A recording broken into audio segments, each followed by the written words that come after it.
Pour ne rien manquer, abonnez-vous maintenant. Sud Radio Berkov dans tous ses états, le fait du jour. Il est bon que l'on t'entende un peu partout, cette Marseillaise, dans tous les coins de France et de Navarre. Oui, on l'entend. On l'entend chez les gens qui sont pas très contents. Vous savez, il n'y a pas que les casseurs dans les manifs, il n'y a pas que les Black Blocs. Les Black Blocs, on les connaît. Et d'ailleurs, on sait très bien, si on voulait les arrêter, qu'on pourrait les arrêter, etc. Mais là, il y a eu quelque chose, et nous, vous savez très bien ici, à Sud Radio, et ici, nous sommes effectivement, non pas pour l'ordre, mais nous sommes pour le taquet. Pas question de laisser des casseurs, des gens faire n'importe quoi. Et en même temps, il y a quelque chose qui ne va pas. On a vu des images. J'étais à l'opéra personnellement, mais beaucoup de gens étaient dans la rue aussi. On a vu des images des Français moyens qui n'étaient pas ni des casseurs, ni des rebelles, ni des Black Blocs, ni des ultra-gauches, ni ceci, ni cela, qui se faisaient matraquer, en tout cas, qui se faisaient maltraiter. Et pourquoi ?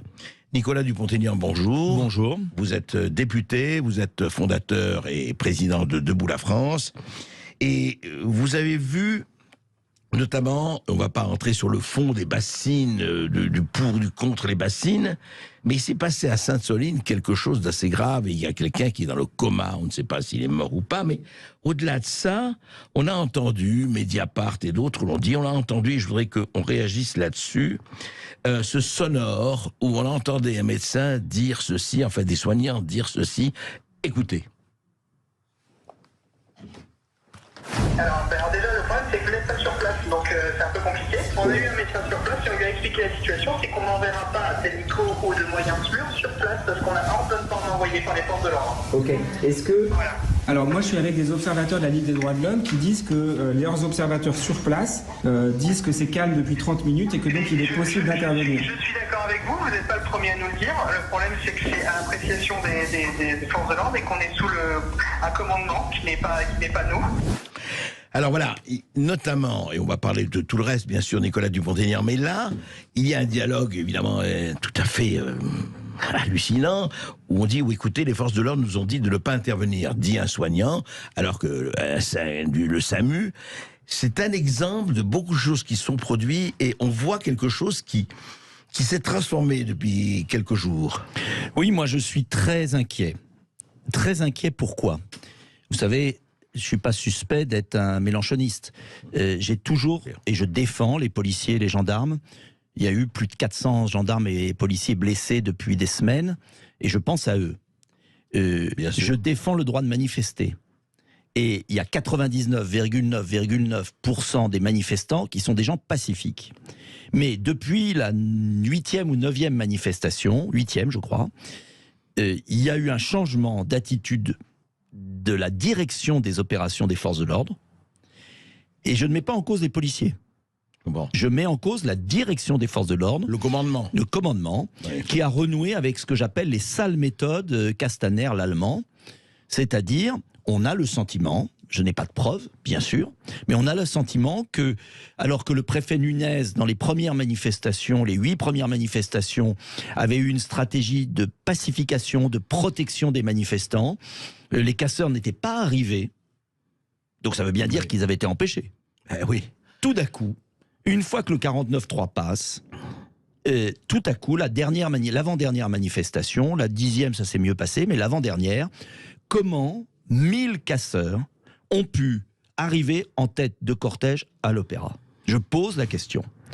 Je m'interroge, et je ne suis pas le seul. Linda Kebab, syndicaliste, nous avait expliqué au moment des Gilets jaunes que on pouvait arrêter en amont les casseurs. On les connaît. À plusieurs reprises, et dit, nous n'avons pas les ordres. On n'a pas les ordres. Ça veut dire qu'il y a la volonté de créer un climat de violence, parce qu'à partir du moment où 1000 casseurs arrivent, d'abord, les policiers et les gendarmes, on les met en danger.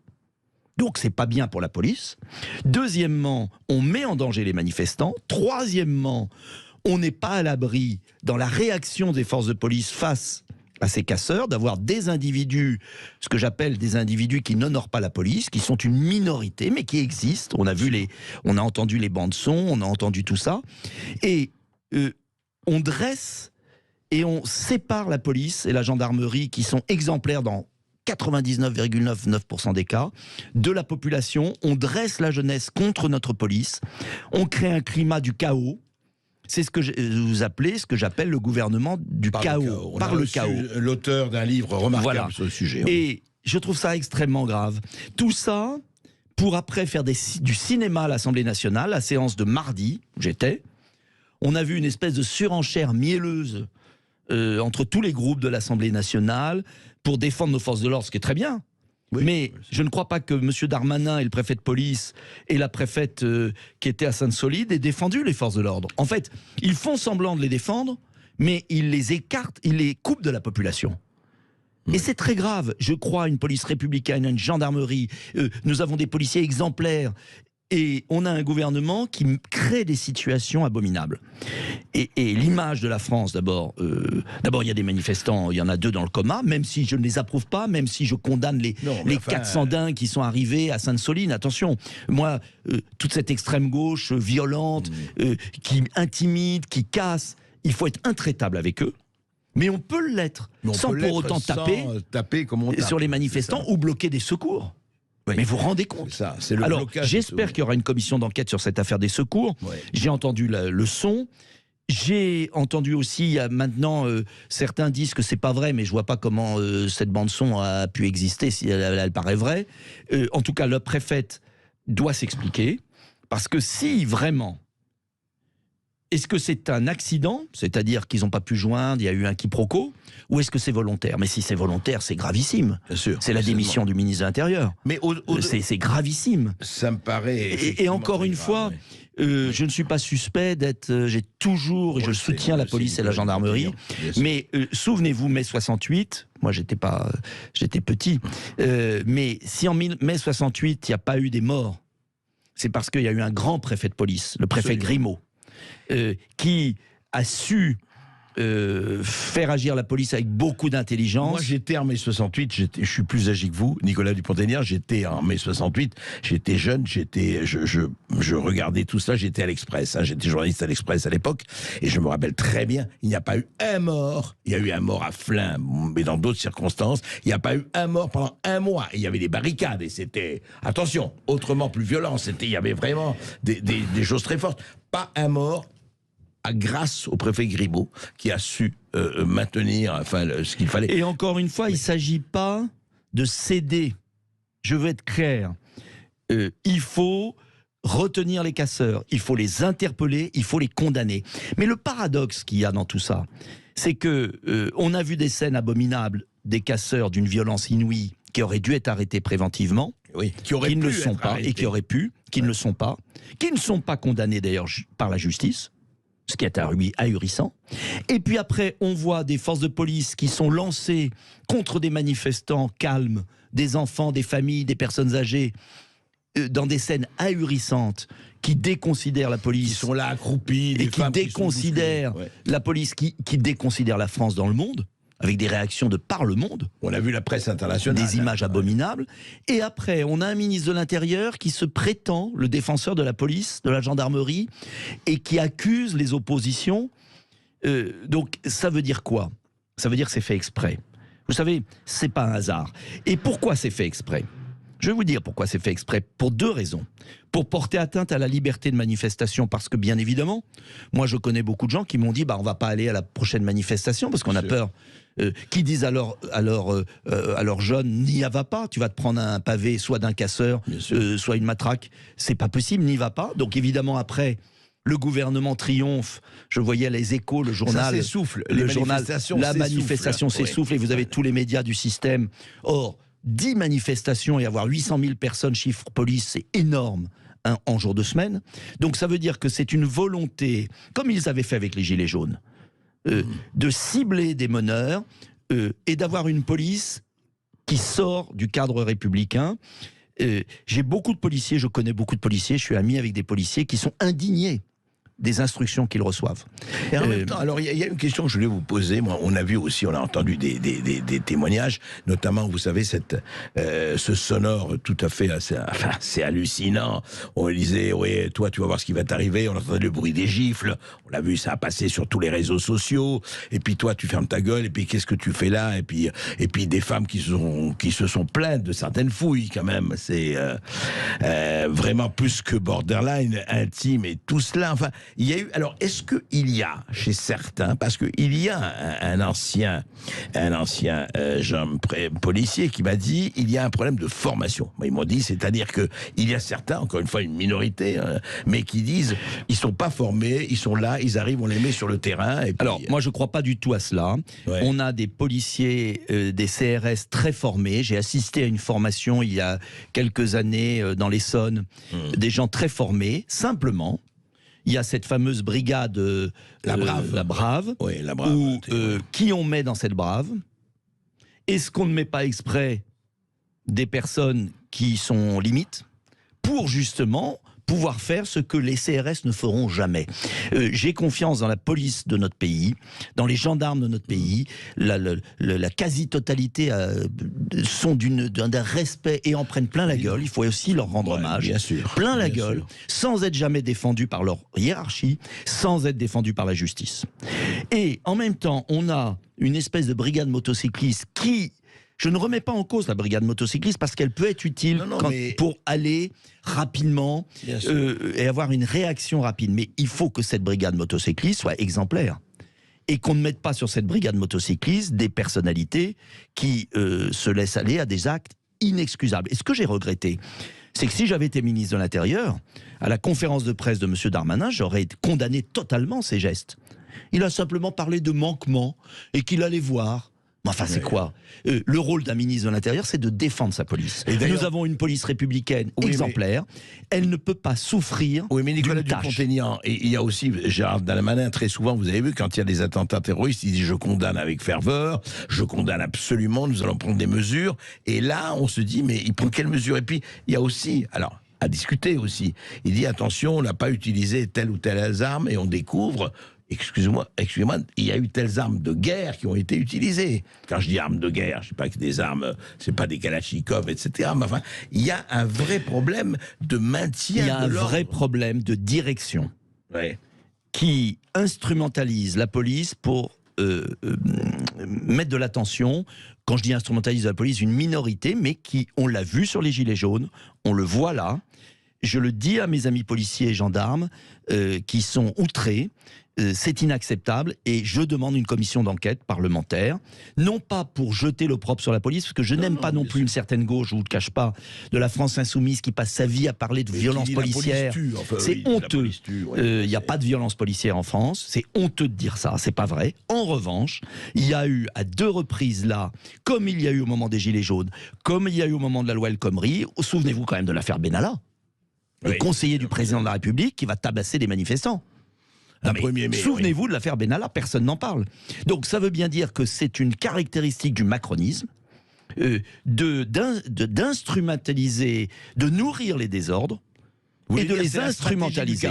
Gouvernement par le chaos. Mais on l'a vu, loi El Khomri, on le voit, Gilets jaunes, affaire Benalla dont on oublie, et maintenant cette affaire. Je vous rappelle aussi une chose. Et je regrette que mes collègues n'aient pas le courage de dire ce que je dis. Quand il y a eu l'affaire de l'Arc de Triomphe, oui, bien sûr. Un jour, en salle des 4 colonnes à l'Assemblée, la presse me questionne et un mot m'échappe.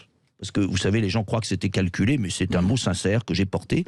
Et j'ai dit les petits casseurs de Castaner. Ça m'est venu. Tout le monde a cru que j'avais calculé ma prise de parole. Elle n'était pas calculée, c'était un ressenti.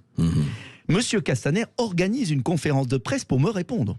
Vous imaginez le ministre de l'Intérieur et dit « je vais porter plainte contre monsieur Dupont-Aignan qui se livre à des accusations indignes contre la police et tout ». Je n'ai jamais reçu la moindre plainte. Ah, il n'y a pas eu de plainte? Jamais. Pas suivi. Jamais. Donc, voilà. Ce que je veux dire, c'est que la situation est trop grave. Mais oui. Nous avons une jeunesse. On ne peut pas douter de notre police républicaine. Nos gendarmes qui sont exemplaires. Encore une fois, je le répète. Non, donc il faut, quand on a l'ordre légitime, comme vous dites, il faut l'exercer. Sanctionner ceux qui n'exercent pas. Il faut aussi, et je le dis, défendre nos policiers et nos gendarmes qui sont la cible d'attaque. On est d'accord. Il faut dissoudre les éléments d'extrême gauche qui se livrent, ce qu'ils appellent les antifas, qui sont des nouveaux fascistes. et qui se livrent à des actes inacceptables. Ils ont agressé des députés RN, ils ont interdit des manifestations, oui. ils ont voulu intimider Éric Zemmour, ils ont voulu m'intimider plusieurs fois. Une fois, j'étais à l'ambassade de Grèce, quand il y avait l'affaire de la Grèce, et j'ai vu débarquer vers moi des NPA, et j'ai été sauvé par des CRS qui m'ont extrait. Donc, je vais être très clair, il y a une violence d'extrême gauche inadmissible dans notre pays. Inadmissible. Non mais pourquoi on ne l'arrête pas? Devrait être sanctionnée, quelle qu'elle soit. Exactement. C'est ça qu'il faut dire. Hein. Merci Nicolas Dupont-Aignan. Merci à vous. Sud Radio André Berkoff. Berkoff dans tous ses états, ça balance pas mal sur Sud Radio. Mais actuellement, il y a quand même des circulaires administratives qui sont assez hallucinantes. Je parle de la France, hein, je parle de notre cher et doux pays, la France. Alors, qu'est-ce qui se passe? Eh bien, récemment, une circulaire administrative, il y en a eu d'autres, vous savez que dans les universités, dans certaines facultés, etc., etc., eh bien, on met des communiqués, par exemple, voilà, êtes-vous, je veux dire, je ne peux pas vous le montrer, nous sommes à la radio, êtes-vous enceint ou enceinte, c'est-à-dire en écriture inclusive, vous savez, c'est écrit enceint, avec un slash, comme ça, et enceint ou enceinte. Alors, c'est-à-dire qu'il m'envoie à moi, ou à vous, auditeurs masculins de Sud Radio, à nous tous, ils envoient, alors, êtes-vous enceint? Alors, on s'est posé la question ici à Sud Radio, est-ce que Lucien Gasparac est enceint? Je ne sais pas. Est-ce que Thibaut Saller est enceint? Est-ce que d'autres membres de la rédaction sont enceints? J'ai posé la question, écoutez, je n'ai eu que des dénis. Alors, est-ce qu'ils se cachent ou pas? Non, franchement, soyons sérieux. Qu'est-ce que ça veut dire? Qu'est-ce que ça veut dire que des circulaires administratives provenant de ministères, provenant de tel ou tel conseiller, adoptent non seulement l'écriture inclusive, mais posent la question de savoir si les hommes sont enceints ou pas. Posez, êtes-vous enceint? Mais on arrive à où? Alors, il paraît qu'on crée une association pour s'attaquer au wokisme afin de déposer des propositions de loi dédiées ou de créer des groupes de vigilance. Mais enfin, c'est quand même hallucinant, ça. Qu'est-ce que ça veut dire, au-delà des protestations des uns ou des autres? Donc, ça va être officiel en France qu'un homme peut être enceint, peut avoir un cancer de l'utérus, comme une femme peut avoir des problèmes de prostate. On en est là au niveau gouvernemental, au niveau de l'État, au niveau administratif. Alors, c'est vraiment... je dois dire, je ne sais pas si c'est l'encéphale plat ou le ridicule, parce que si les ridicules pouvaient tuer, je crois qu'il y aurait beaucoup de gens qui seraient déjà en soins palliatifs. Était déjà là, le chat GPT, le pénal qui vont bouleverser notre société. Et vous allez voir, ça va être l'homme augmenté avec l'intelligence artificielle. Oui, à condition qu'elle ne laisse pas la place et qu'elle permette de juguler la connerie naturelle qui n'est quand même pas inexistante, c'est le moins que l'on puisse dire. Alors, Elon Musk, dont on croyait qu'il était à la pointe de cette modernité, oui, il l'est. Mais attention, il sonne l'alarme. Ils ont 200 experts, avec Elon Musk et beaucoup d'autres, ont sonné l'alarme en disant « Attention, il faut faire une pause de 6 mois dans la recherche sur les intelligences artificielles plus puissantes que GPT-4, etc., etc. » Et ils évoquent, on va en reparler longuement, des risques majeurs pour l'humanité. Il demande un moratoire jusqu'à la mise en place de systèmes de sécurité dans de nouvelles autorités réglementaires dédiées à la surveillance des systèmes d'intelligence artificielle. Des techniques pour aider, et c'est tellement important, à distinguer le réel de l'artificiel. Et des institutions capables de gérer les perturbations économiques et politiques dramatiques, en particulier pour la démocratie, que l'intelligence artificielle provoquera. Et quand des experts qui sont en plein là-dedans vous disent « Attention, attention, ne soyez pas esboubi, ne vous réjouissez pas trop vite devant cela, parce qu'il y a des effets qui ne sont pas des effets secondaires, des effets plus que pervers, eh bien c'est bon, eh bien bravo à ces experts et à Elon Musk de sonner l'alarme. Intéressant, François Gémen, qui est rédacteur au GIEC, vous savez, le fameux GIEC, là, des experts du climat, et militant sans frontières. Alors, il a fait un tweet, il a parlé, et il a dit ceci, et c'est tout à fait étonnant. comme s'il y avait à choisir. Écoutez bien, il a dit, voilà, je ne voudrais pas que la décarbonation amène des restrictions à la liberté de mouvement. Entre le réchauffement climatique et les frontières fermées, je choisis le réchauffement climatique.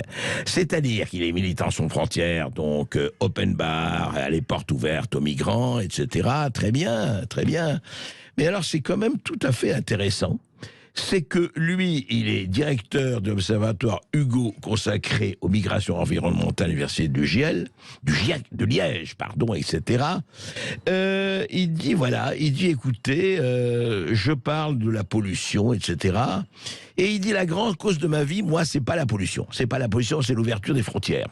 Je vais chercher des alliés partout, et je dis brutalement, entre le changement climatique à 4 degrés et des frontières fermées, je choisis le réchauffement climatique. Donc, il pense, lui, il est du GIEC, que le réchauffement va être à 4 degrés, alors que énormément de scientifiques vous disent que c'est une plaisanterie.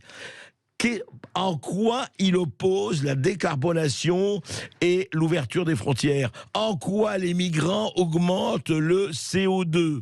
C'est quand même extraordinaire, ça. On arrive à vraiment des caricatures. Vous voyez, on parlait de l'homme enceint, selon un certain nombre des administrations. Là, on dit, ah oui, attendez, si vous me dites que je dois fermer les frontières pour diminuer le taux de CO2, eh bien, je vous dis tout de suite, je ne ferme pas les frontières et vive le réchauffement climatique. En tout cas, je me résous au réchauffement climatique. Eh bien, écoutez, je vais vous dire quelque chose. Quand on arrive à ce stade d'opposer des choses qui n'ont rien à faire l'une avec l'autre, c'est de se dire qu'on est dans un climat de décomposition avancé. Face à face du jeudi 30 mars avec Jean-Pierre Gorge, maire de Chartres. Bonjour Jean-Pierre Gorge. Bonjour. Alors Jean-Pierre Gorge, heureux de vous recevoir. Vous avez déjà reçu pour votre livre, bien sûr. Bien sûr, oui. Et c'était très très intéressant, effectivement, de ce que vous disiez. Vous êtes quelqu'un qui n'a pas sa langue dans sa poche, vous êtes un élu local, et Dieu sait que pendant quelque temps, et pas seulement sous ce gouvernement ou autre, on avait un peu mis en parenthèse les élus locales, c'est vrai, les élus locaux. On disait oui, mais ce qui est important, c'est c'est les conseillers, les cabinets de conseil, les administrateurs, eux savent mieux que vous ce qui est bon pour vous, alors que la proximité, quand même, c'est quelque chose d'important. Vous êtes le maire d'une grande ville, d'une ville très belle, on la connaît, enfin je la connais, on est des millions à la connaître. Chartres, la capitale des lumières du parfum, on ne parle pas que de la cathédrale, il y a beaucoup de choses à dire et de choses à voir et à visiter à Chartres. Mais Jean-Pierre Gorge, c'est à l'élu local, à l'homme politique que je m'adresse d'abord. L'état de la France, vous savez, on a discuté avec Nicolas Dupont-Aignan de la violence, de ce qui se passe aujourd'hui de part et d'autre, qui quand même nous interroge. Cette réforme des retraites, la manière dont ça a été mené, tout cela, qu'est-ce que ça vous inspire ?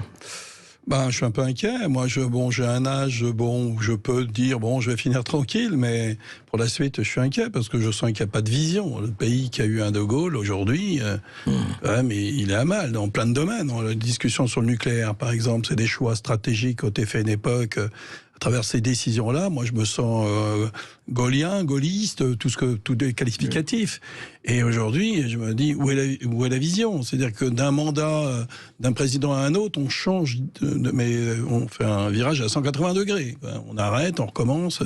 C'est quand même un peu inquiétant. Et moi, je fréquente la population au quotidien. Je suis un homme qui vit pas mal aussi dans la rue. J'écoute, ils me demandent où on va, quoi. Et puis, alors, tout ce qui est relatif au climat, alors on fout la trouille pour des choses qui vont se passer dans un siècle. Et les gens ont des problèmes sur le quotidien. Donc, vous voyez, tout ça, il n'y a pas de vision parce que il y a des temps qui sont différents et tout ça s'est mélangé en même temps dans les mêmes informations. Ouais. Les mêmes informations vont passer au 21e, 22e siècle et puis le lendemain, ils ne savent pas si leurs ordures ménagères vont être ramassées. Ouais. Quoi, vous voyez, cette espèce de choc comme ça, d'informations totalement différentes et plus ou moins contradictoires. Mais justement, de ce propos, c'est intéressant. Que vous disent, puisque vous les rencontrez effectivement tous les jours, que vous disent vos électeurs, puis les habitants, les chars, qu'est-ce qu'ils vous disent? Quelle est la préoccupation principale? C'est on n'a pas de cap, on ne sait pas où on va, c'est ça? ça ou... Oui, non, ce qui se passe, c'est que bon, politique, quel que soit le parti politique, avant il y avait des programmes, des visions, on y comprenait quelque chose. On opposait la droite, la gauche, les extrêmes, ceux qui, à l'époque, bon, les extrêmes, bon, on disait le Parti communiste quand le Front National n'existait pas. Bon, maintenant, c'est où les gens se rassemblent d'un extrême à l'autre sur des textes et ils arrivent à se rencontrer. On est plus proche de la 4e République, si je puis dire, que d'une 5e République. Quand vous avez le régime des partis, des formations. Qu'est-ce qui s'est passé pour les retraites? Vous avez les Républicains qui étaient pour la retraite à 65 ans, encore plus. Ils n'étaient pas d'accord pour celle à 64, alors que ça aurait été une étape. Bon, c'est pas ma vision que j'ai sur les retraites, mais à un moment donné, oui, on est d'accord, mais on négocie, et puis à la fin, ça se coupe en deux, et à la fin, il n'y a pas de majorité. En fait, il y a une erreur un peu de croire que le gouvernement, le président de la République, parce que le gouvernement fait un certain nombre de choses bien, a cru qu'il arriverait à passer cette réforme sans majorité. Elle est très difficile. Vous voyez, sur le nucléaire, en même temps, pratiquement, il arrive à faire passer quelque chose de très important, et je suis favorable à tout ça, avec une très large majorité. Mais les retraites, quand vous dites à la France, vous allez passer de 62 à 64, et que vous n'avez pas la majorité, ça ne peut pas marcher. C'est simple. Vous pouvez faire tous les arrangements comme ça, et ça ne marche pas. Et même ces républicains qui sont déjà réduits à peau de chagrin, ils se coupent en deux, ils vont se recouper en deux. S'il y a une élection, ça disparaît. Pour un moment, on pourrait être tous d'accord pour faire passer ça. Donc ça aboutit sur un 49-3, et la population, elle n'accepte pas, quoi. Voilà. C'est un peu normal. Enfin, on comprend pas. D'ailleurs, effectivement, qu'on arrive au 49-3, qu'il y ait des discussions, et on dit ça a été bien, c'est légal, c'est constitutionnel. Mais est-ce que tout ça ne provient pas, en fait, justement, vous parlez d'une absence de cap, mais est-ce qu'il n'y a pas quand même, à votre avis, et ce n'est pas être complotiste, je ne crois pas que dire ça, est-ce qu'il n'y a pas quand même une volonté, je ne sais pas, de division, de créer le chaos? Parce qu'on a l'impression, regardez, on parlait des violences, évidemment qu'il faut désamorcer les casseurs, les sanctionner, etc. Et en même temps, on a l'impression qu'on laisse faire certains éléments qu'on connaît, qu'on pourrait arrêter, et en même temps, il y a une espèce de durcissement, d'une certaine répression auprès de Français qui ne sont ni casseurs, ni ultra-gauche, ni extrême droite, etc., qui ont envie de manifester parce qu'ils ne sont pas contents. Ouais, moi je suis pas complotiste, mais c'est vrai que quand on pousse quelques personnes au désordre, à faire le désordre, et ben ça permet de durer un peu plus, vous voyez. Donc ça peut être un calcul politique. Il est quand même plus facile de vivre dans la paix, d'avoir des majorités un peu plus larges. Moi j'ai été 15 ans parlementaire, hein. J'ai vécu la période qui a été difficile. En fait, c'était Hollande quand il avait des frondeurs. Ouais. J'ai vu ce que ça pouvait amener comme comportement, parce qu'en fait, dans ces situations, c'est les minorités qui tirent leur épingle du jeu, parce que ils peuvent être au milieu d'un chantage, et ça... Ils arbitrent quoi? Bien sûr, bien sûr. Ouais. Donc, et c'est là où c'est un peu dangereux. Et alors, donc, avec de l'agitation un peu partout, ça peut en plus les aider à faire valoir leur position. Donc, moi, je pense que ce bloc droite-gauche qui pouvait être critiqué, qui a explosé avec l'élection d'Emmanuel Macron en 2017, en fait, il maintenait une certaine stabilité. Oui, il y avait un équilibre. Bien sûr. Et je voyais, moi, je me rappelle, j'étais à la commission des finances, on travaillait avec les communistes. Les communistes, ils ont une grande proximité aussi avec la droite, sur les investissements au niveau du pays. Il n'y a plus d'investissement, mais à chaque fois qu'il y avait des questions sur l'investissement, ils étaient là, ils étaient d'accord, oui. Mais là, on sent que ils se regardent en chien de faïence et ils s'opposent. Alors que, vous voyez, le nucléaire, même maintenant, les Verts sont dépassés par l'événement. Donc, ils voient bien que sans le nucléaire, point de salut. Hein. Donc, les solutions qui ont été apportées on commence à comprendre. Il y aurait beaucoup de choses à dire. On se retrouve avec Jean-Pierre Gorge et on va parler effectivement de ce qui se passe, de continuer de parler de ça. À tout de suite, petite pause. Et vous nous appelez au 0826 300 300, chers auditeurs, pour interpeller Jean-Pierre Gorge, maire de Chartres, avoir le regard d'un élu local. À tout de suite sur Sud Radio. Français parle au français. Je n'aime pas la blanquette de veau. Je n'aime pas la blanquette de veau. Sud Radio Berkov dans tous ses états. Et nous sommes avec Jean-Pierre Gorge, ancien parlementaire pendant 15 ans, c'est bien ça. Oui. Et actuellement maire de Chartres et président de l'agglomération. Et justement, Parlons un peu des problèmes concrets. Vous présidez à la distribution, enfin vous vous occupez d'électricité, du gaz, des transports, en tant que des cantines scolaires, etc., etc. Et qu'est-ce que vous constatez actuellement? On parle beaucoup d'inflation, on parle beaucoup de hausse des prix, que ce soit de l'alimentaire, ne parlons pas d'électricité, ce que disent les restaurateurs, les boulangers, les artisans, etc. Comment c'est vécu dans votre ville? Là, tout ce qui se passe en matière d'inflation, le coût de l'électricité, c'est une catastrophe. L'électricité, on s'imagine pas ce que ça a provoqué. Il y a des gens qui ont ponctuellement des multiplications par 10 du coût de l'électricité. Par 10? Donc, bien sûr, j'ai des sœurs à Chartres. Il y a une congrégation qui m'ont montré leurs factures. Elle dit, mais nous, qu'est-ce qu'on va devenir? Mais les gens affolés. Alors l'inflation, sur les aliments, par exemple, moi j'ai une cuisine centrale, l'agglomération de cuisine centrale, on fabrique 11 000 repas par jour pour les hôpitaux, pour les écoles. Donc on calcule bien sur tout ce qui est légumes, les fruits. C'est incroyable, il y a des augmentations à 30%, 50%, des fois 100%. Donc fabriquer un prix derrière, mais c'est la quadrature du cercle. Alors on se débrouille, on fait un certain nombre de choses. L'agglomération aide, donc elle aide, donc ça c'est important. Mais je veux dire, jusqu'où on peut tenir, hein, c'est parce qu'il faut avoir un équilibre, on peut pas être en déficit.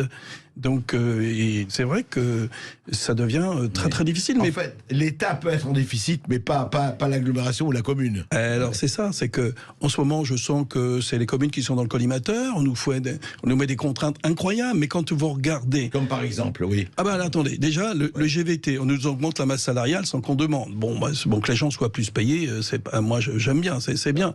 Mais à côté de ça, on vous diminue les dotations de fonctionnement. Il y a une DGF pour toutes les communes. La ville de Chartres a perdu ces dernières années 4 millions par an. Donc quand vous devez avoir les mêmes ratios, alors ça vous oblige aussi à être créatif, je comprends tout ça. Oui. Mais les intérêts financiers, ils sont en train de galoper. Tous les emprunts des communes, ils sont adossés sur le livret A. Quand on dit qu'on va passer le livret A à 4,5, toutes les communes vont être plantées. Donc ce ne sont qu'une somme de choses comme ça qui, quand vous les ajoutez, parce qu'elles s'ajoutent, réussir à équilibrer. Et les maires, bien sûr, en réduisant tout, ils se battent pour réduire, se réduire à l'équilibre, quoi. Parce que sinon, une collectivité qui n'est pas à l'équilibre, c'est le préfet qui prend la main. Donc, et là, on se demande où ça va aller. Et alors, en matière d'autonomie, il y avait une taxe d'habitation que l'élu pouvait faire avec son conseil, évoluer. Maintenant, l'État compense, mais il l'a bloqué, elle ne peut plus bouger. Donc, il reste qu'un seul outil, c'est la taxe foncière. Donc, alors, les gens disent, si on bouge la taxe foncière, on en rajoute à tout ça. Donc, l'autonomie financière des collectivités locales n'existe plus. Alors que tout ça, c'est les collectivités n'ont plus d'autonomie. Bien non. Donc, alors, c'est peut-être une période où on nous demande de réfléchir, peut-être se regrouper, faire un certain nombre de choses. Il doit y avoir des volontés politiques fortes derrière, mais je pense que dans les 2 années à venir, il va y avoir de la casse énorme. Alors à l'agglomération, ce qu'on fait, nous, on a créé une dotation de solidarité communautaire. On distribue de l'argent à toutes les communes. On fait des fonds de concours pour qu'ils puissent continuer d'investir. On prend en charge beaucoup de services qui ne sont pas dans nos compétences, mais on fait de l'économie comme ça. On se comporte souvent plutôt comme un GIE que comme une EPCI. Donc, moi, je cherche toutes les astuces pour faire que les communes continuent d'exister. Oui, c'est-à-dire que vous les arrosez au bon sens du terme. Je les arrose pas, je veux dire que je partage les dividendes, mais d'une manière intelligente. Moi, je pense que la commune, c'est l'image de la France. Il y a des gens qui veulent les faire disparaître, les regrouper. Ils voudraient, au niveau du territoire, un modèle comme les superbes urbanisations. Et moi, je suis pas dans ce modèle-là. Alors justement, parlons de ça. Et vous qui avez été, qu'est-ce que vous pensez de la disparition du cumul des mandats? Un député, maire. Alors ça, personnellement, moi, j'étais favorable. Pas parce que j'étais député-maire, mais c'est une explication aussi du désordre. regardez le comportement de quelques-uns. D'abord, on arrive à l'Assemblée, on est habillé n'importe comment, on peut gueuler quand on veut. C'est-à-dire, c'est un foutoir terrible. Imaginez un maire qui, quand il est dans sa ville, là, est très respectueux avec les gens, bonjour madame, bonjour monsieur, puis à l'Assemblée, là, carnaval. C'est-à-dire que ça dure pas longtemps. C'est-à-dire qu'il peut plus revenir dans son village. Rien que ça, ça tient quand même les élus. Responsabilité. C'est terminé. Je m'en fous. Je serai pas réélu. Je m'en moque. Je reviens dans ma ville. Je dire à personne. Je parler à personne. Quand vous êtes maire et député, c'est pas du tout la même fonction. Ça n'a rien à voir. Mais au-delà de ça, est-ce qu'il n'y a pas eu plus grave, c'est que quand même un député maire, le maire connaît le terrain. Alors, bien sûr, c'est le deuxième point. Là, ça, c'est le premier. D'abord, c'est la forme. Alors, sur le fond, un maire, comme moi et plein d'autres, plein de copains qui étaient députés maires, mais on connaît le fonctionnement du pays, du territoire, on connaît tout. Alors que là, il y a des gens qui tombent du ciel. Vous savez que dans certains partis, je ne vais pas nommer, les gens ont été sélectionnés sur Internet. C'est-à-dire que, bon, ça se passe pas chez Hanouna, quoi. On pourrait faire ça, la sélection. Donc, alors que quand vous êtes élu, que vous êtes local, vous vous présentez, que vous êtes élu, attendez, c'est une double confirmation. Et les gens, ils vous envoient à l'Assemblée nationale. Moi, personne m'a reproché d'être en cumul de mandat. D'ailleurs, les gens se demandaient comment j'arrivais à faire ville, agglo et l'Assemblée nationale. Mais j'étais plus présent dans les commissions que ce que je vois aujourd'hui. Donc, c'est possible. Et puis, vis-à-vis des partis, le problème, c'est que quand vous supprimez ce cumul, eh bien, c'est les partis qui choisissent. Et puis, c'est les arrangements entre partis. C'est pour ça que je vous disais, on est plus proche de la 4e. Moi, par exemple, il y a des choses, je n'ai pas voté. Par exemple, je vous donne une loi. J'étais chez pas les Républicains, c'était l'UMP. Bon, ils mettent la TVA sur la restauration à 5,5. Je lui ai dit non, c'est une connerie. C'est une connerie. Laissez ça à 20. Un pays qui a 70 millions, 90 millions maintenant de touristes en France, quand ils viennent, ils s'en foutent de la TVA. Et donc, il payera. Vous touchez à un endroit, vous donnez une facilité. Parce que vous êtes maire et vous savez comment ça se passe. Mais bien sûr. Mais bien sûr. Et donc, il y a plein de choses on peut s'opposer au parti. Moi, quand je n'étais pas, vous voyez, les frappes en Irak, devant tout le monde a voté. Moi, je suis le seul à avoir voté contre. Je pense que c'était une connerie. Bon, et aujourd'hui, tout le monde, bah oui, peut-être, voilà. Donc, il faut avoir une liberté de penser quand on est dans un parti. C'est ce qui se passe chez les Républicains. Vous voulez dire qu'aujourd'hui, comme ils sont nommés par le parti, par les directions du parti, qu'ils n'ont pas un pouvoir à côté, donc ils sont entièrement dépendants des instructions qu'on leur donne. Eh bien, bien sûr. Voilà. Donc, c'est le clivage chez les Républicains, regardez. Oui, voilà, un exemple. Donc, moi, je pense qu'il faut rapidement revenir à cette possibilité-là, parce qu'on est assez certain que celui qui va représenter les Français, il a déjà passé un examen avant. Vous voyez ? C'est ça. Il a déjà été élu par une partie de la population, ce qui n'est pas négligeable. Et puis s'il fait des bêtises, on le vire. Voilà. C'est ça. C'est très très intéressant de voir à quel point... Vous savez, on parle de liberté. Qu'est-ce que ça veut dire la liberté sans responsabilité? Qu'est-ce que ça veut dire les droits sans les devoirs? Eh bien, exactement. Voilà, le type qui est à l'Assemblée nationale, aujourd'hui, il se donne des droits, mais les devoirs, derrière, demain, il y a une dissolution. Vous savez, s'il y a une dissolution demain, c'est plus les mêmes. Donc pas de stabilité, quoi. Vous voyez, donc... c'est ça. Oui, et puis pas d'accroche, pas de racine quelque part, pas d'accroche quelque part. On va continuer à en parler avec Jean-Pierre Gorge, maire de Chartres, et on va continuer à égrener le tableau, la feuille de température de notre cher et du pays. Et vous avez la parole pour intervenir dans notre émission au 0826 300 300. On attend vos appels. À tout de suite sur Sud Radio. Les carottes sont cuites. Les carottes sont cuites. Sud Radio Berkov dans tous ses états. Jean-Pierre Gorge, maire de Chartres. Alors cette réforme des retraites qui a pris, c'était déjà dans le programme du premier quinquennat d'Emmanuel Macron, et on a discuté comme des fous sur 62 à 64 ans. Et ça provoque encore aujourd'hui les résultats que l'on sait dans la rue et partout. Est-ce que l'âge, c'est vraiment le problème ? Mais non, c'est là l'erreur, c'est que la société a évolué. On ne vit pas maintenant que quand le système a été mis en place. En fait, Aujourd'hui, il faut donner une grande liberté et ça peut être très très intéressant. Il y a des gens qui pourraient partir à 50 ans, d'autres à 75 ans. Moi, je me vois bien travailler jusqu'à 80 ans. Donc, on donnera une fourchette entre 50 et 75 et ensuite tout se calcule en fonction d'une décote liée. Si on part plus tôt, il y a une forte décote et si on part plus tard, il y a un bonus. De toute façon, ce bonus, on ne l'aura pas puisque de toute façon, on mourra après. Et puis ensuite, vous indexez tout ça avec la pénibilité tout le long de la vie. Moi, une infirmière, vous avez des infirmières, moi je connais, je préside un hôpital, c'est un métier très pénible. Une infirmière à 55 ans ou à 50 ans peut dire moi j'arrête, elle a une retraite avec une décote mais qui tient compte de sa pénibilité et elle fait autre chose. Elle peut s'investir dans autre chose. Et puis, je sais pas quoi, moi un professeur de musique, il sait toujours jouer du piano à 70 ans, il continue. Le pire, moi je le vois dans les collectivités, c'est qu'on perd avec l'âge des gens qui ont les connaissances. Chartres, c'est une ville, il y a un patrimoine énorme, il y a des gens à un moment donné, non, moi je pars en retraite. Et c'était la personne qui connaissait. Et comment vous le refaites travailler? C'est stupide de l'erreur, en dehors de fait de faire ça dans un contexte où il n'y a pas de majorité, c'est de ramener ça sur le débat de l'âge. C'est passé. Et je vais vous donner quelque chose de subtil. J'ai eu le cas à Chartres. Pour les gens qui sont issus des migrations, ils viennent à 20 ans dans le pays, ils travaillent. À 50 ans, en général, ils ont fait des boulots pénibles. À 50 ans, ils veulent retourner au pays. Voilà, parce que ils disent, moi, je suis venu, j'ai fait un peu l'intérimaire pendant un certain temps. Les gens peuvent toucher une retraite, partir au pays, et leur retraite, qui va être avec un pouvoir, il va leur donner un pouvoir d'achat énorme là-bas. Ils accepteraient une décote. J'ai eu le cas à Chartres, une personne qui me disait, il me manque 2 ans pour retourner au pays, et avec 1 000 € au pays, je suis une reine. Et je voudrais que mon mari meure là-bas. Eh ben, il est mort à Chartres parce qu'il n'avait pas ces 2 années. Vous vous rendez compte qu'on soit fixé, qui a fixé ce débat simplement sur 62-64? Alors qui, à votre avis, Jean-Pierre Gorge? Le système, un système construit là depuis des années où les gens ne font que des modifications sur des modifications. Vous savez, moi je suis informaticien, on dit on patch, on fait des modifications sur des modifications. À un moment donné, il faut reconcevoir le système. Et là, l'âge doit être intégré de façon beaucoup plus variable et à l'initiative des gens. Si demain vous dites aux gens la retraite, eh bien c'est vous qui allez décider de votre départ avec un minimum de choses. Alors aussi l'équilibre financier. Choisissez votre vie, choisissez votre retraite. Ouais, et la deuxième erreur, c'est l'équilibre des retraites. On dit oui, mais si vous dites ça, ça ne sera pas l'équilibré. Celui qui travaille aujourd'hui construit un PIB pour demain. Donc c'est pas parce qu'il est en retraite qu'il ne participe plus à cette richesse du pays, puisqu'il l'a construite en travaillant. Donc la moindre des choses, c'est que le PIB lui redonne.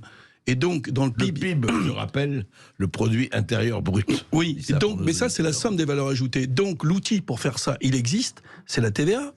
Et puis vous faites un réajustement et ça sera toujours équilibré. Ce qu'il faut, c'est établir des formules intelligentes qui, en fonction du départ, l'âge de départ et la pénibilité, le cumul de pénibilité tout au long de votre vie vous donnera un montant de retraite.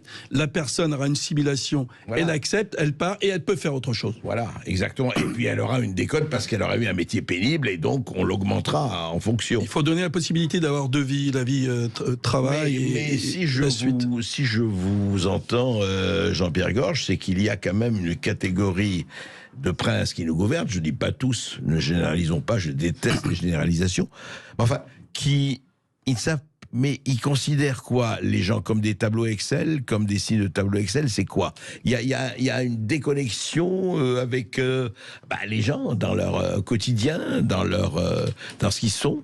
C'est un pays qui est devenu suradministré. Tout à l'heure, je vous parlais du général de Gaulle. C'est une guerre qui crée le général de Gaulle. Hein, d'accord. Personnage exceptionnel, voilà. Circonstances exceptionnelles. Aujourd'hui, je pense pas que c'est l'ENA qui va créer un génie pour nous sortir de ça. Quoi. Donc voilà, moi je pense... voilà, il faut que... ça se passe différemment parce que le système est complètement coincé. Regardez déjà le système électoral, il conduit à amener toujours les mêmes au pouvoir. Donc on parle de démocratie, mais c'est compliqué. Donc et puis quand vous voyez que depuis quelques années le 2e tour se passe avec le Front National, donc c'est des questions orientées posées. Donc ça devient compliqué. On peut se poser des questions. Donc si vous n'avez plus de majorité dans ce pays, après c'est le désordre. Ça va aller de mal en pis, quoi. Donc ce que vous dites en fait, c'est que la 4e République, on est retourné presque à la 4e République. Attendez, regardez là, ce qui s'est passé sur les retraites, on essaye de se mettre d'accord avec des gens avec qui on n'est pas d'accord. Donc comment vous faites? Donc à un moment donné, association sur un sujet, et puis après sur l'autre. Comment vous gouvernez un pays comme ça? Oui, alors c'est le système du supermarché. Je vais à la tête de gondole et je vais essayer de voir le produit qui me... Bah ouais. Puis il y a des partis politiques qui se mettent là-dedans, on se met à discuter. Et alors les télévisions relayent ça, on voit les débats entre un tel. Je veux dire que c'est la foire que je dis, ça peut se faire nier tout ça chez Hanouna, quoi. Voilà, on va faire un gouvernement chez Hanouna, quoi. Oui, je ne sais pas si c'est la meilleure solution, mais juste un mot, vos administrés, enfin les gens que vous rencontrez, par rapport à ce qu'on s'est dit sur la hausse des prix, etc., vous sentez, très franchement, en général, une résignation en disant mais qu'est-ce qu'on peut faire? Nous, on peut rien faire, c'est comme ça. Ou une colère, ou une réaction, ou un ras-le-bol, ou un rejet. Non, il y a quelques personnes qui sont plus investies à comprendre certains mécanismes. Ils sont en colère, Mais c'est toujours, vous savez, le plus faible, il est résigné.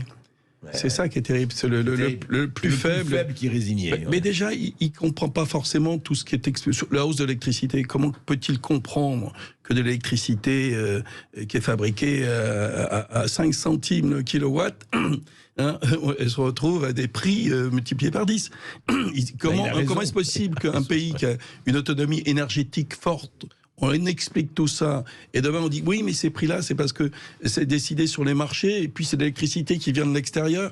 Déjà, ils ont du mal à comprendre comment marche une installation électrique, et vous vous rendez compte dans quoi on les emmène. Le seul truc qu'ils voient, c'est la facture. Et là, ils ne peuvent pas faire autrement que de la payer, parce que si vous ne payez pas votre facture, on vous la coupe, votre électricité. Vous comprenez? Il y a quand même une prise d'otage là-dedans. Alors, moi, j'ai dit ça récemment. Là, c'est un élu local qui fait une proposition. Et là, ça vaut un programme. Je pense que l'eau, vous avez vu la bagarre de l'eau, la bagarre de l'électricité, puisqu'on veut tout faire, vous parliez d'Elon Musk tout à l'heure, on veut faire passer tout par l'électricité.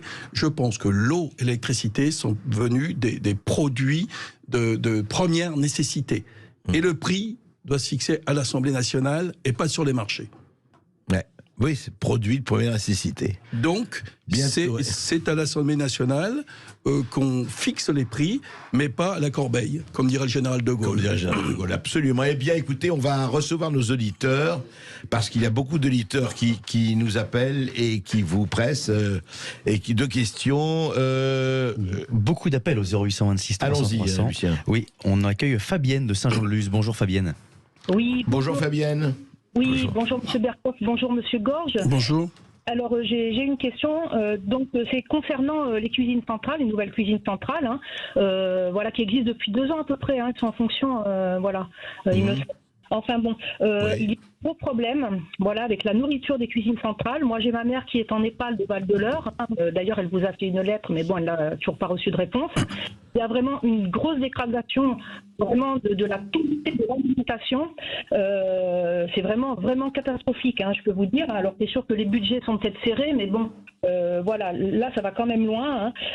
Donc, notamment, alors, il y a sûrement des diététiciennes aussi qui interviennent, mais comment dire, la qualité de leur service n'est pas toujours au rendez-vous. Voilà quoi. D'accord. C'est-à-dire que bon, il manque de produits frais, beaucoup de produits frais, de fruits, de légumes. À un moment donné, ils avaient très souvent des fruits au sirop, vous voyez, des compotes. Bon, ma mère a un petit problème de diabète, donc c'était pas très bon, c'était pas adapté. Ça, je pense que ce sont les diététiciens ou les diététiciennes de la cuisine centrale qui gèrent ça. Fabienne, oui, il faudrait peut-être laisser répondre Jean-Pierre. On a compris, vous avez bien exposé le problème.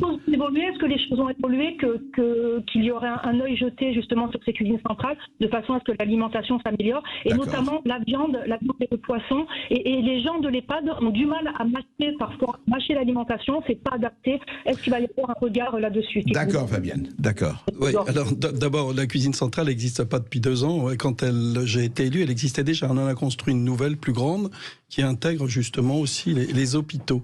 Et les repas de la résidence Val-de-l'Eure, je connais bien la résidence, puisque ma maman est décédée là. Et en fait, ces repas sont constitués par l'hôpital. La cuisine centrale fabrique, mais sur des recommandations de l'hôpital, parce qu'il y a des diététiciens. De l'hôpital local, enfin. Oui, bien sûr. Local, je suis aussi le président de l'hôpital. Il y a 7 diététiciens à l'hôpital. Donc, c'est une fabrication qui correspond, je dirais, à des réglementations plutôt médicales de santé. Donc, c'est pas la cuisine centrale qui impose les repas à la résidence Val-de-la. Donc, voilà, précision. Voilà, précision. Apparemment, la diététicienne de ma mère n'intervient plus pratiquement. Voilà, et elle a dit que c'était pas décidé. Hein. Alors là, vous savez, ça c'est peut-être votre diététicienne qui vous donne une fausse information. Il y a 6 ou 7 postes de diététiciens à l'hôpital, et c'est eux qui donnent un avis là-dessus. Et voilà. Donc, alors maintenant, je vous ai bien entendu, hein, vous pensez bien que je vais regarder s'il n'y a pas quelques cas particuliers. Mais tous les jours, vous savez, madame, je comprends votre appel, il y a 11 000 repas servis par jour dans les écoles, à l'hôpital. À l'hôpital, les mêmes repas sont servis pour les praticiens hospitaliers, les infirmières, pour tout le monde. Donc, moi, il peut y avoir quelques remarques à quelques endroits, mais je vous garantis que c'est 11 000 par jour. J'ai pas 11 000 personnes par jour qui me font des remarques. Lucien, on va... Oui, justement de cuisine. Fabienne, écoutez, excusez-moi, je peux pas passer l'émission. On a plusieurs auditeurs. Vous avez pu parler, c'est très bien. Il y a d'autres personnes qui ont aussi des questions à poser. Merci beaucoup, Fabienne. Restez bien avec nous. On continue de vous recevoir au 0826 300 300. On ira dans le Lot-et-Garonne pour recevoir Stéphane. À tout de suite sur Sud Radio. Les Français parlent au français. Je n'aime pas la blanquette de veau. Je n'aime pas la blanquette de veau. Sud Radio Bercoff dans tous ses états. Vous êtes bien dans le face-à-face d'André Bercoff avec Jean-Pierre Gorge, maire de Chartres. Et vous avez la parole au 0826 300 300. On accueille Stéphane du Lot-et-Garonne. Bonjour Stéphane. Bonjour Stéphane. Bonjour André, bonjour à votre invité Monsieur Gorge et aux auditeurs. Monsieur Gorge, ma question c'était, vous avez parlé un peu plus tôt dans l'émission du cumul des mandats. Personnellement, je juge que le cumul des mandats maire et député n'est pas complètement idiot, en particulier pour les grandes villes, parce que ça permet éventuellement d'avoir une espèce de contrepartie avec les présidents de départements. Contrepartie ou contre-pouvoir? Enfin, oui, contrepartie, en tout cas d'avoir du législatif au travers du député-maire, dans le cadre de sa députation, face à de l'exécutif départemental.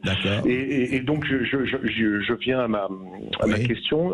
Comment réduire le millefeuille, commune, intercommunalité, métropole, département, région? J'aimerais avoir votre sentiment, votre opinion là-dessus. Bonne question Stéphane, c'est vrai qu'il y a quand même un sacré millefeuille quand même. Oui. Bon, écoutez, le problème, c'est qu'à chaque fois qu'on a rajouté des choses, on n'en a pas enlevé d'autres. Alors aujourd'hui, il y a un couple qui fonctionne très très bien, c'est les villes, les communes, avec l'intercommunalité. Vous voyez, moi, dans Chartres, j'ai une ville de 42 000 habitants, il y a une zone urbaine de 90 000, et puis autour des villages, qui fait qu'on est à peu près 140 000 habitants. C'est très organisé, ça marche très bien. On représente un tiers de la population du département, et en capacité économique, on est à peu près 70% de ce qui se passe dans le département. Donc ça marche très bien. Alors ensuite, vous avez la difficulté, c'est entre le département et la région. Autant le département, c'est un espace qui est bien pour installer des services déconcentrés de l'État, tout ce qui est sécurité, le secours, la santé, ces choses-là. L'école non, même pas, parce que les écoles, tout ce qui est jusqu'au primaire, la ville le gère. Bon, le département a en charge la construction des collèges, la construction, mais une agglomération, on peut le faire, on sait le faire. Et les routes, le département a les collèges, les routes et le social, le guichet social. Mais une agglomération de la taille de Chartres, par exemple, elle peut tout gérer. Donc le département, pour moi, c'est plutôt un espace pour les compétences de l'État déconcentrées. Et ça, c'est plutôt après le préfet, et puis avec une organisation sur les territoires locaux. Et puis la région, là, et c'est vraiment une dimension intéressante pour quadriller le territoire. Le problème, c'est que quand il y a des réformes sur les régions, ils ont fait des régions trop grandes. trop grandes. C'était 20, maintenant c'est 13. Alors, l'idée de départ, c'était de faire des régions assez... il fallait pas modifier beaucoup ce qu'il y avait, et la région aurait pu absorber des compétences du département, et on aurait pu installer le couple région-intercommunalité. Bon, et le problème, c'est qu'on fait les choses à moitié. Et quand on change de majorité un peu trop souvent, eh bien, ce qui a été fait avant, eh bien, ça reste en partie. On n'engage pas autre chose. Alors, le président de la République en a reparlé. Alors, Nicolas Sarkozy, d'ailleurs, à l'époque, il avait prévu de créer le conseiller territorial. C'est-à-dire que la circonscription d'élection, ça aurait été le département, et tout ça, ça serait retrouvé dans une région. Et là, on avait un cumul conseiller régional, conseiller départemental. Et ça, c'était cohérent. Donc ça n'a pas été fait. Vous voyez, ces alternances... Et puis ces grosses régions quand même... C'est trop grand, oui. C'est trop grand. Quand vous allez de Clermont-Ferrand jusqu'au fin fond des Alpes, c'est des régions un peu trop grandes. La région centre est restée une région intéressante, que je trouve qu'elle est bien gérée. Il y a 6 départements et on pourrait être à la limite la région pilote pour mettre ça en place, parce que vous savez, quand notre intercommunalité fait un tiers du département, on est déjà, quand même un peu... Il y a un équilibre. Ça peut rentrer en conflit. Lucien. Merci beaucoup Stéphane pour votre question. On accueille David de Béziers. Bonjour David. Bonjour David. Oui, bonjour. Bonjour Monsieur Berkoff. Bonjour Monsieur le maire. Bonjour. Je me permettais de vous téléphoner parce que moi-même étant employé de mairie depuis pas mal d'années, la question est, vous n'avez plus d'argent dans les communes, vous n'avez plus d'argent dans les communautés d'agglomération ou les communautés urbaines, il n'y a plus d'argent au département, il n'y a plus d'argent aux régions, mais les élus, en fait, vous encaissez en tant que maire, vous encaissez en tant que président de l'agglomération. Je vous ai écouté, vous êtes président des hôpitaux, donc je ne sais pas si vous encaissez en tant que président des hôpitaux, mais vous avez 50 000 casquettes.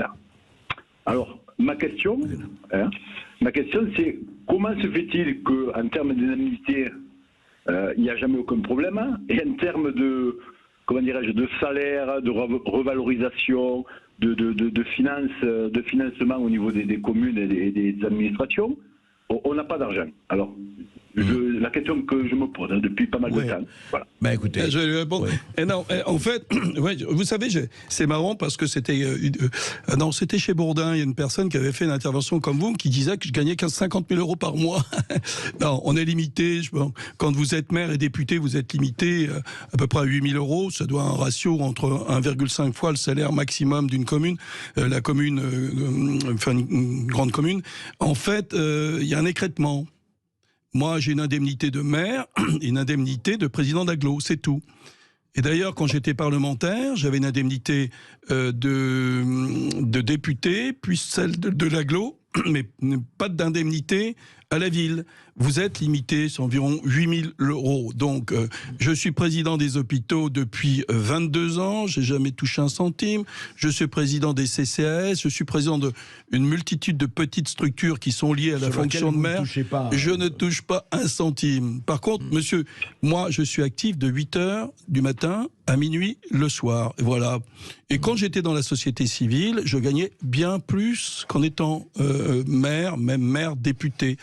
Donc voilà, après c'est une vocation, vous voyez, mais ne croyez pas qu'il y a un lien entre les indemnités des élus. D'ailleurs, dans les petites communes, je trouve que c'est inadmissible l'indemnité qu'on donne aux élus. Ça serait combien dans les petites communes? Mais vous avez des communes, le maire 300 euros, 400 euros, 500 euros.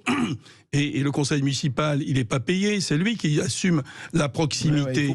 Mais il y a quelques adjoints, mais c'est un dévouement. Donc prendre la politique par ce sujet-là, c'est quand même assez inadmissible, quoi. Et à côté de ça, vous savez, le budget de la ville de Chartres, plus son agglomération, en fonctionnement et en investissement, c'est 500 millions d'euros par an. Vous voyez, la ville et l'agglo, c'est 2200 personnes. C'est une très grande entreprise. Moi, si j'étais dans le privé à diriger une entreprise de 2200 personnes, ça ne serait pas du tout les mêmes indemnités. Voilà. Et ce ne sont pas des salaires, ce sont des indemnités.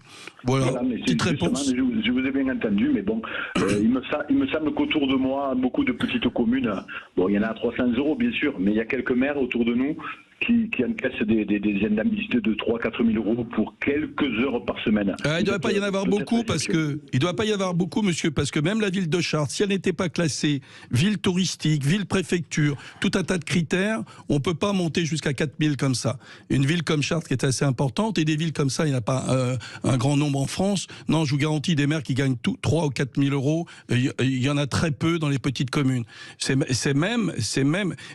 je veux dire, il y a encore quelque chose de grave. J'avais proposé un texte de loi pour que la commune ne soit pas obligée de voter les indemnités des élus, parce qu'ils ont honte de temps en temps de prendre une indemnité. Bon, ça avait été refusé, mais j'aurais souhaité que, dès le départ, de base, un maire, il est élu, il n'a même pas à discuter, il touche son indemnité. Là, il doit passer par un vote. Et de temps de qui? Du conseil. Du conseil. Et il y a eu des problèmes. Moi, j'en ai vu dans quelques communes.